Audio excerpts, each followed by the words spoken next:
Today, Street Rotting American Style is in Russell, Kansas, population 4,506, and home of the Flatland Car Show.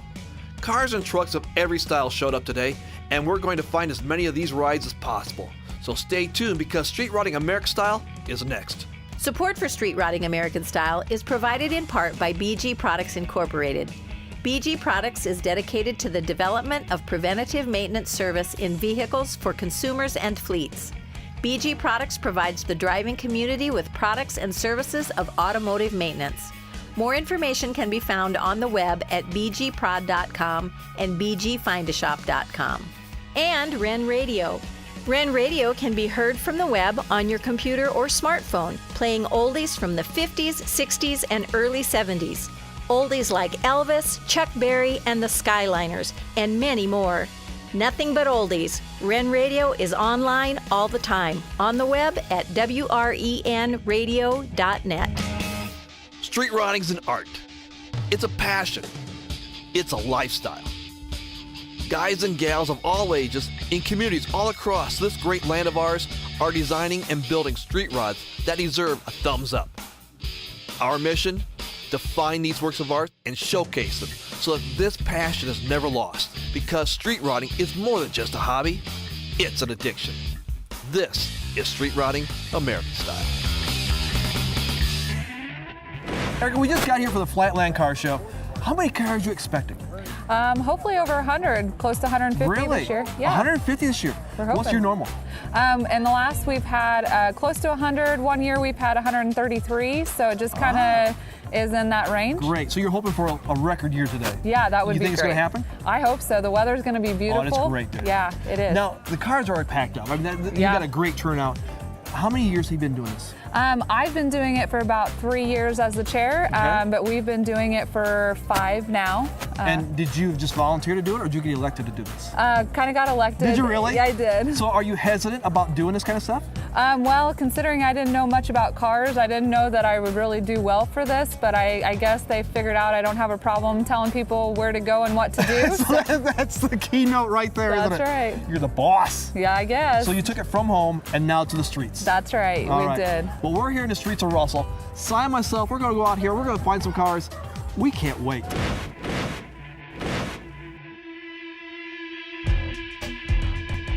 Brad, I think what caught my attention, which I think grabs a lot of attention, is the color. It's red, but exactly what are we looking at here? Well, this is a 1965 Mustang. There's not a lot original on this car.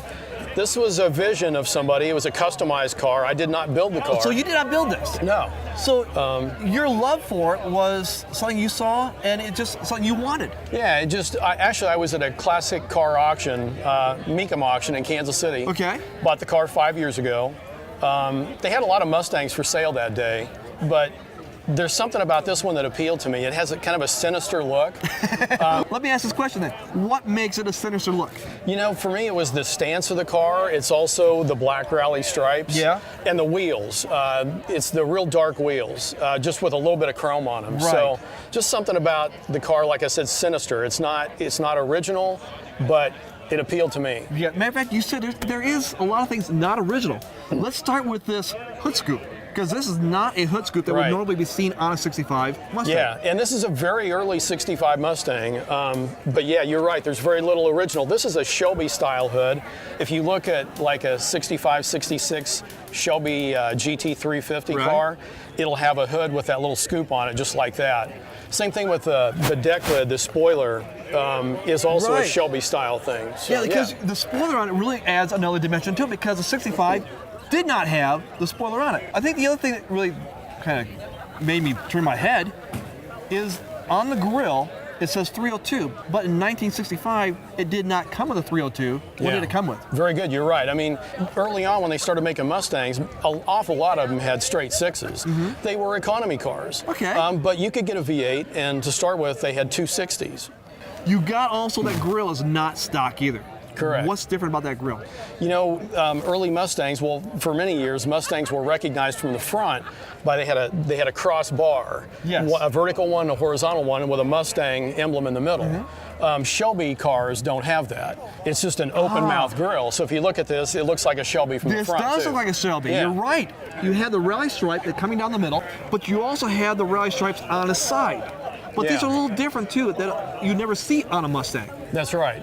What's the style here? You know, I'm not an expert on this, but the only time I've seen a C-stripe is on a late 60s car like a Fairlane, a Torino. Right. And if you got a GT package, it came with this C-stripe on the side. So again, somebody took a lot of different ideas, stuck them on a car. Nobody ever, this never came from the factory this way, but again, it's just something that appealed to me. So when you went to the auction and bought this, what were the main things that appealed to you? Well, the first thing was the color. Okay. A lot of people call it resale red because red gets your attention. Right. So that drew me in. Then I saw the black stripes, the sinister looking wheels, the black interior. And you know, the more I looked at it, the more different things I noticed, like the fact that the grill was different. And so the more different things I found, it's like, yeah, I really kind of like this. Nobody else is going to have one like it. So, and then the last thing that appealed to me on this car was when you're at an auction, you can only look at the cars until it's time for them to go across the block. But when they're getting ready to go across the block and they're pulling them in line, you get to listen to them run. And when I heard this car idling, it's like, I definitely like this car. I mean, it's got a long duration cam, so it's got that thump, you know, and so after I heard it run, it's like, man, I'm going to bid on this car. Didn't know if I would get it, but I knew I wanted to bid on it. And you got it. And I did get it. We have it here. So that leads to my last question I have for you. Can I hear this bad boy romp? Absolutely. Let's start it up. All right.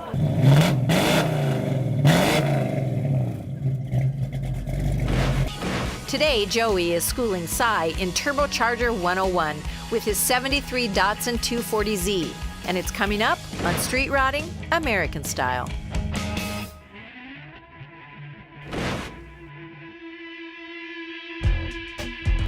So sometimes people ask me, hey, what makes you pick a car? Why this one? Why that one? Whatever. Today, I got Joey here, and the reason I picked this car is because I heard him coming 2 blocks away.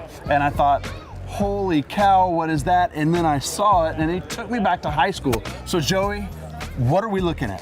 What you're looking at, 73 240Z. This right here, what we're looking at is not your typical 240Z. Me and my buddies were always doing circles. We never went straight in these things. How do you do it? Because that is not a Datsun product or a Nissan product, or that's a scary turbocharged Chevrolet goodness. It's packed full of Chevrolet goodness, and it's turbocharged. Yes. I need some Turbo 101. I know nothing about a turbo. You two do this. I'm going to show you terms I know, and you fix it. Okay. Wastegate. Yep. What's that? It controls the boost pressure by bleeding off exhaust going into the turbine housing. Because with a turbo, we're gonna take the exhaust and it's gonna power an actual turbo, suck air back into the motor to do like this sort of thing, right? Is To that an kind of extent. right? To an extent. To an extent. That's my knowledge. That's as far as. Hey, let me come work on your turbo. I got this. Okay. Boost. Also know just over atmospheric pressure. Atmospheric pressure is 14 and a half. Ramming more in Yeah. there. Okay. Lag. If you have an improperly sized turbo, it will lag, as in take more time to build boost than one that's a little bit smaller. Okay. Usually happens on cars that have low compression or bad sized turbo, too big. My inadequate knowledge of turbos, when I hear lag, if I don't have the right compression, you have more lag. Is that what you were saying? Or an inefficient turbo. Inefficient turbo size comes into play. So you gotta dial that in pretty slick. Yeah, that's where things like a trans brake and two-step come into play. Okay. If I want to put a turbo on my vehicle, Right. what are some things I need to consider? You'll have to consider the turbo itself, what size you're gonna run. Well, this one looks pretty big. This one's a decent size. It's more for like high built 4 cylinders, 6 cylinders, or low performing V8s. I just went with it because it's cheap. Okay. I don't make a lot of money, but I do what I got with what I've got. What you got with what you got? I hear that. See, turbo, you got to figure in your fuel system, whether you're going to run EFI, carburetor, Right. fuel regulators, fuel pumps, and then you got to take into consideration what kind of fuel you're going to use also. So there's a lot to consider. Yeah, a lot. Get a budget, double it, and then you're still not going to be there. Okay, way to boost my enthusiasm. But we can do it in a weekend. It is possible. I can. What's your favorite part about this car? The interior, by far. Why the interior? It's simple, it's effective, gets the job done, looks cool. Got a mail order dashboard to fit like a dirt track car. Cut it to fit this one. That's what I was thinking. As I'm looking, I'm like, man, this thing is just, and it fits good, you know? If I were to do this, man, it'd be like, I mean, you made it fit tight. It looks really sharp. It looks like it deserves respect. And my absolute favorite part of the car would be the original wood grain steering wheel. I noticed that. By far, favorite That part. is super cool, right? How many horsepower are we putting out? Around 650. That's it. Rough conservative to the back tire on paper. You've raced it. I've raced it. What kind of times? When it was all motor, I would run 12s at 110 mile an hour in the quarter. Without the turbo? Without the turbo. I haven't had a good pass with the turbo on it. I've had parts coming apart, breaking, just... Is it getting off the line okay? It cut the best 60 foot with the turbo motor that I've ever done with the car. Nothing real impressive, but it's the best for this car, so I'd take a win when I get a win. I love this guy's attitude. Joey, you were just like undefeatable with your attitude. I just think that's great. I noticed that you have street tires on the back. Street tires on the back. That's what I race on. How many old dudes check it out because they're like, hey, I had that in high school? I'm at 15 so far today. Yeah. Joey, I got one more question for you. Go ahead. Can we hear this bad boy? Why not? Yeah, that's right, why not? Fire it up. Let's make some kids cry.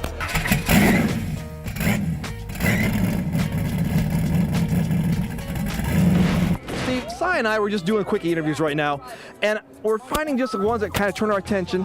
But right now, this thing is kind of unique. But tell me what we're looking at here. 72 Mercury Colony Park station wagon. Why would you bring this to a car show? The folks had one back in 71, and I had my eye on this one, and I thought, I'll get that car and fix it up. But it's a station wagon! That's the whole point. Everybody said, why are you doing a station wagon? I said, to fill it full of grandkids and take them to Sonic and buy them an ice cream cone. Because I see a bunch of Rugrats, and I hope you don't mind me calling them Rugrats, but they're great-looking Rugrats in your car already. And this is the first trip out, so we might go to Sonic later. Okay, you're going to do everything on your bucket list with the kids right now. That's about it, yeah. What about this car that sticks out to you, that you take most pride in? Just the fact that it's still a survivor. It is Still here. It's kind of like you. Yeah, pretty much, yeah. What sticks out to people walking by? Every one of them has a memory of a station wagon, I do believe, and being a kid in the back of a station wagon. Guys, I got Bob here, and I got his truck, I think. Bob, what are we looking at? A 1944 Chevy Rat Rod. So it is a rat rod. It is. Bob, what are you most proud of about this truck? It's sitting on a 2003 S10 and it runs like heck. Yeah, that's right, baby. Bob, what is it that people always notice about this truck? It has a hand crank on here that little kids can start, and it'll fire the engine. I saw you doing that, messing with the little kid. Did he fall for it? Yes. Love it. The first year I wore out a starter.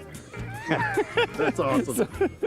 Well, Bob, we love it. I'm glad it's here. It is a beast. What's its name? We don't have a name for it. Beast. Beast. Done. Moving on. Okay. Hey, guys, this is David right here. And David, who's this? This is my 1949 GMC that lays frame. Laying frame, absolutely. That's what drew me to it because it is on the ground. I wondered if it was static. No, it's all air ride, full air ride, front and rear. 4-linked, C-notched, everything sitting on an S10 frame. So you done it right. Yep, we did it right. We did it right. Yep. David, what are you most proud of about your truck?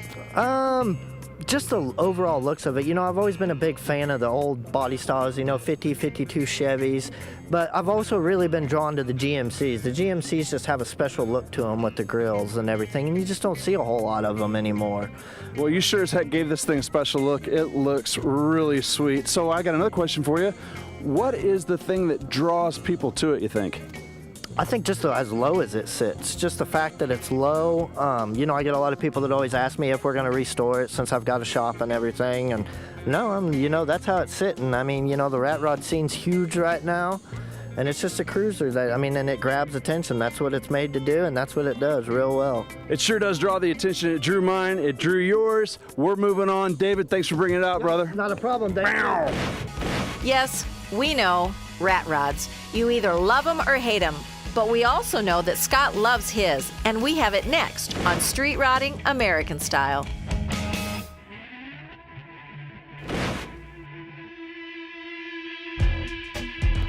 This is very unique, Scott. Tell me exactly what we're looking at here. A 1930 Dodge Brothers rat rod. Okay, now this threw me for a loop because you said it's a Dodge, but that grill's not a Dodge. No. What is that grill from? The car was missing the grill, so I found one off a 30 Chevy, actually. So why not go with another Dodge? Well, I couldn't find one. Okay, so the practical purpose. Yeah. Can't find it, put another one in. Yeah. But really it goes with the theme of a rat rod, would you say? Yes. This is kind of pieced together. So you are calling this a rat rod. Yes. What is your definition of rat rod? Something you've pieced together that you've hand built yourself. Using a lot of parts that you had laying around and a lot of horsepower. And a lot of horsepower. Yeah. Okay, let's touch on that horsepower real quick. How much horsepower? It's got over 700. Over 700 horsepower in this thing. Yep. How did you get 700 horse out of this engine? It comes out to about a 509 cubic inch big block. 509? Yeah. Couldn't go one more, get 510. Had to go 5.9. Yeah. But 509. Yeah. What size carburetor is this? That is a 800. So you got a lot of CFM going on there with this big block. High rise, that's a good size high rise too on that. On a manifold, to get that high rise, get more air fuel mixture. Is that achieving what you want, or do you want a different size high rise if you did it again? No, that's perfect. It is perfect for this. Yeah. Again, achieving the best efficient way to get the horsepower of this thing. Also, big coil. Yep. Why a big coil? Needs a lot of electricity. Why? It's the 12.5 to 1 compression ratio. So the starter has to be a heavier starter to get that compression going. Yeah. Set up for drag racing. I noticed that drag racing is set up because of your ratchet shifter in here. You run a ratchet. Why do you run a ratchet over just a normal shifter for automatic? So you don't actually slam it in reverse. So it does when you're keep shifting it, right? through, yeah. Right. So you can slam that thing. You're ratcheting. That's why I call it a ratchet. But you can't get reverse. Yeah. You said piecing things together on this. There's one thing on here that is pieced together that I think people notice. But I want to ask you what it is, and I'll see if it's the same thing I think it is. What is one thing people notice on this thing? The air cleaner. Air cleaner. Yes. Where is that headlight from? I don't know. I just thought it'd make a really good air intake. So. Does it work? Oh yeah. Does it work well? Yeah. Does it work as well as you want it to work? Yeah. What more do you got to do to this thing? Is there anything you want to do to it? Roll cage. It wouldn't be legal. It'd just be for my safety. All looks. It would be structure. It would be. Yeah. It's structural, but you want because you just want a roll cage. Yeah. Okay. Yeah. Is that the same reason why you got this yellow running light on the front? It's because you want it there, or is there a practical reason for that? No, it's not practical. It's not practical. No. Is there anything on this that's practical? Not really. It's a rat rod. Yeah. Chopped 4 inches. Yeah. Practical? Yeah. You can't see any street lights or anything like That's that. not practical. No. That's not my definition of practical. But do you have to kind of aim as you're coming into a stoplight? Yeah, you either look out the side window or you stick your head up and. So like a dog waiting for the air to come through. If I'm in a big city, it's rough. It's really nice if you have a passenger. That way you can have them look at the street have lights. them hang their head out the window. That way you don't look stupid. Yeah, I got you figured this out. You're not stupid. You got it. These headers coming out, are they baffled or not? Yes. There are baffles in those things. Is it so loud? Yes. Why put baffles in it? Because it's way too loud. Oh, so there is a big difference. It's sound. Yeah. But don't you like? I mean, I always heard that loud pipes save lives. So they just know you're coming. Yeah, if I'm cruising down interstate, I'm wearing earplugs. Okay. Well, I got one last question for you, Scott. Can we hear this bad boy? Well, sure. Let's do it. All right.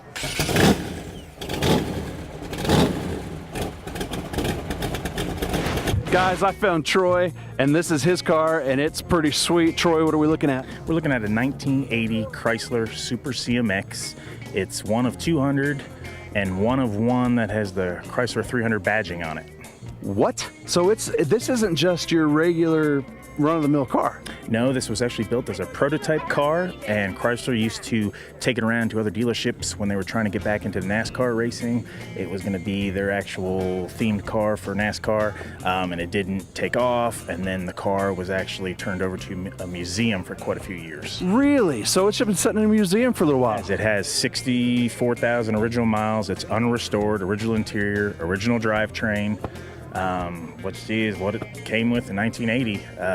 It's changed hands about 3 times. So it's a young little baby here. Yes. Troy, what are you most proud of about this thing? I'd say the originality of the car and how unusual it is, because everyone comes up to what is it. Well, does it get a lot of attention? It does. It does get a lot of attention. Everyone's seen, they base this body off of a Murata or a Cordoba. They've seen one of those, but they've never seen anyone like this with the ground effects and the spoiler and the different stuff on it. So with that being said, what do you find people are most drawn to about the car? I guess just the general look of the car. It's just a sleek car, especially for early 80s when they were going through so many different, body design changes and everything, from the big round cars in the 70s to the more sleeker cars in the 80s. It just got a really neat look to it, nice lines. I agree, dude. It's pretty cocky looking, and I'm glad you brought it here. It's pretty awesome. Thanks for bringing it, dude. Thank you. Raylene, I get the feeling you might be related to somebody else we just got done interviewing with a station wagon. Yes, I'm not really related. I'm married to him, so I'm not really related. so you don't take pride in being related. Just I'm married to him. Yes. I'm married to the guy. But I'm now taking a look at a truck that he said belongs to you, sort of, almost, but not quite. It belongs to me because both of my parents are gone now, and so we inherited it from my mom and my dad. But this pickup's been in the family for probably 55, 56 years now. And you got it now. We do. With pride? With absolute pride. It's a survivor. That's the fun thing, yeah. Now, what about the truck that really you're proud of? Well, I'm proud of that it was American made. Okay. That it actually is made out of metal and not made out of plastics, fiberglass. Right. And it's just got a kind of a cool patina to it. So I'll say I love the paint job on this. Yeah. What do you call this? Lack of paint. Lack of paint? Yeah. When people walk by, what draws them to it? Well, we had a couple walk by earlier that said, "Oh, we had one of those when we were first married," or "I love the flathead that's in there." And so then we start the pickup, and they'll go, "Oh, that's what it's supposed to sound like." Raylene, great truck. Thanks. Thank you. Thank you very much, David. The Beach Boys sang about a 409, but John owns one, and it's powering this slick 58 Chevy Impala. It's coming up next on Street Rotting American Style.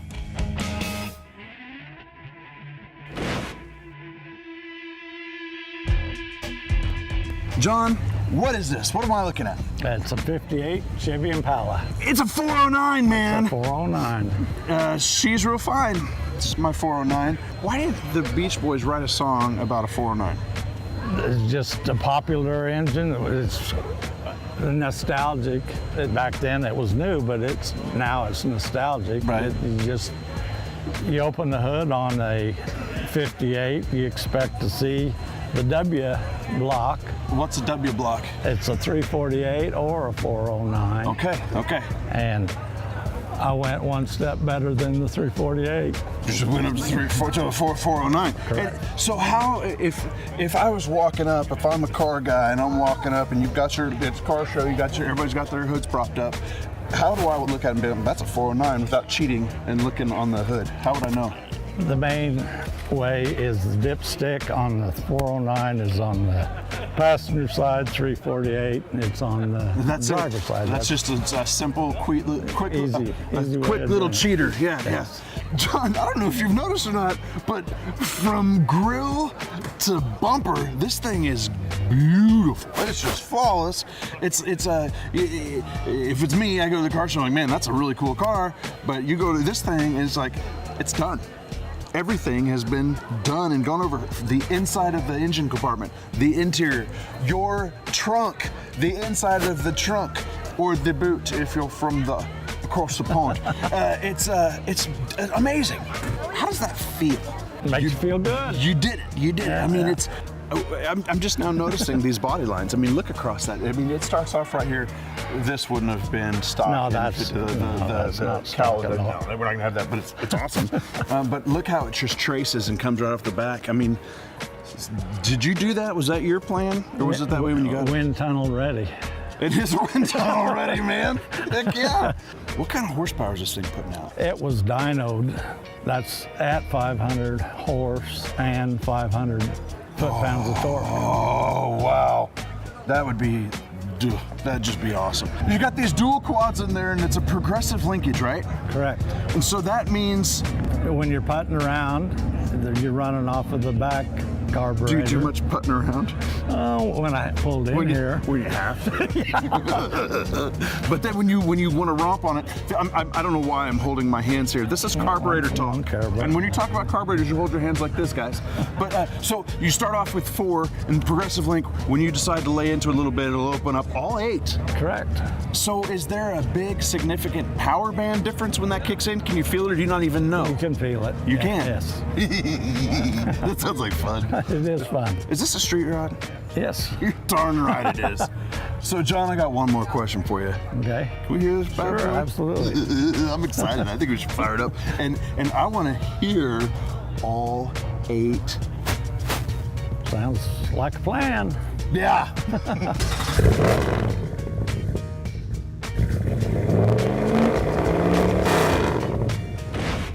The Flatland Car Show was fantastic. All these rides are jammed into downtown Russell, Kansas, and nobody went away disappointed. Join us again next week and you'll discover why street rodding is more than just a hobby, it's an addiction. Support for Street Rodding American Style is provided in part by BG Products Incorporated. BG Products is dedicated to the development of preventative maintenance service in vehicles for consumers and fleets. BG Products provides the driving community with products and services of automotive maintenance.